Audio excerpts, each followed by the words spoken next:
You're watching The 7 from WATE 6 on your side. Good evening, I'm Bo Williams, and welcome to The 7. Our Big 7 at 7 list takes us first to the state capitol in Nashville tonight, where your lawmakers are just a few hours into the special legislative session on public safety. Now, we're seeing plenty of disagreements already. Matter of fact, lawmakers earlier today adopted a set of rules to guide how the process goes along and what can be discussed. Among those rules, tougher penalties for state lawmakers who are deemed out of order. If the House Speaker thinks they're causing a disruption and House members agree, the punishments will include going 3 days without the chance to speak on the floor. That's a first offense. Do it again, and they won't be recognized for 6 days. The third offense and the no debate punishment runs for the rest of the annual session.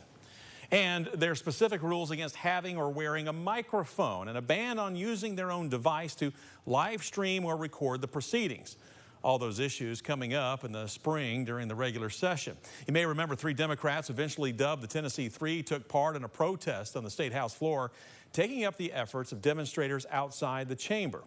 Fellow lawmakers responded, voting eventually to expel 2 of them, Justin Jones and Justin Pearson, while Knoxville's Gloria Johnson was able to hang on to her seat by a single vote. Now, the vote was canceled out when Pearson and Jones were reappointed by their local governments and more recently won back their seats on a long-term basis in special elections. And more changes are in place affecting demonstrators, like wider areas of the building roped off to keep more distance between lawmakers and the public. This is horrible. This is a horrible decision made by someone who's really, I don't know if they're scared that what the people are going to say. We had 20 times this amount of people during our general session this last year. And for them to say we can only get 120 or 230, it's horrific.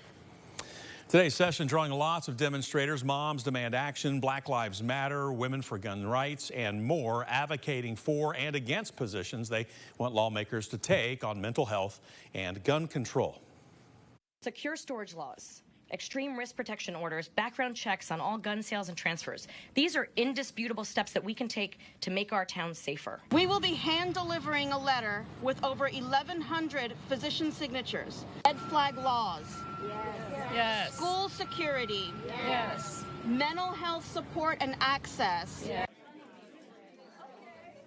Now, you may have noticed that first person who spoke, a familiar face. That was actress Melissa Joan Hart, famous for her role as a Nickelodeon teen star on Clarissa Explains It All. Hart, all too familiar with school shootings. She helped students to safety on the day of the Covenant school shooting and lived in Connecticut when the Sandy Hook shooting took place. Another group spotted demonstrating outside today's special session, the far-right extremist organization, the Proud Boys, as they were in attendance today as well. Now, with all those opposing groups showing up, the state put out a large law enforcement presence with busloads of Tennessee Highway Patrol officers brought to the Capitol for that extra safety. And while guns have been the focus of the lead up to this session, lawmakers are not likely to pass any sort of red flag law. Even Governor Lee's call from back in the spring for expanded orders of protection directed seems dead on arrival. Now, we'll have more from Nashville on the special session tonight for you at 11 o'clock in complete coverage as the next few days of debate roll along. Well, another investigation by Knoxville Police makes our top 7 list for you tonight that we want to get you up to date on. This time, it's a young man charged with attempted first-degree murder. That 18-year-old's name, Stephen Sullivan. Police arresting him at an apartment on Asheville Highway in connection with the shooting Saturday on Bedrock Way. According to court records, just before 8 o'clock, officers were called out to a report of someone being shot and crashing into a building. Officers getting to the scene, finding that the person had run off and been picked up by Good Samaritans trying to take him to the hospital. An officer had stopped that car and finished the trip to UT Medical Center.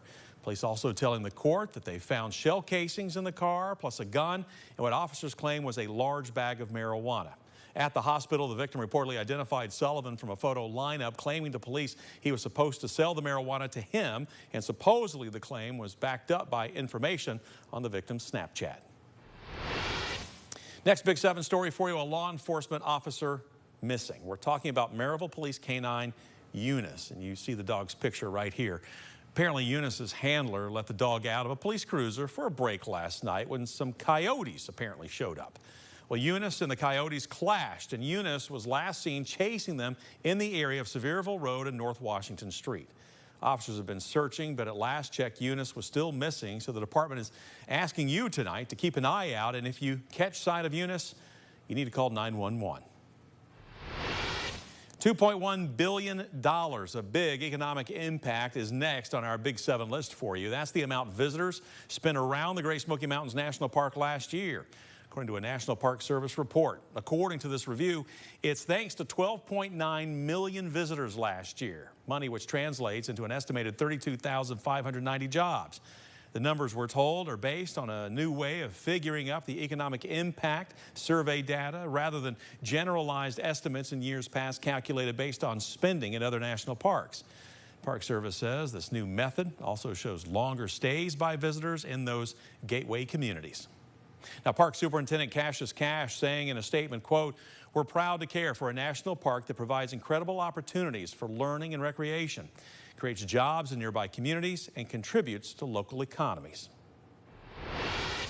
Wrapping up our Big 7 at 7 with UT football coach Josh Heupel.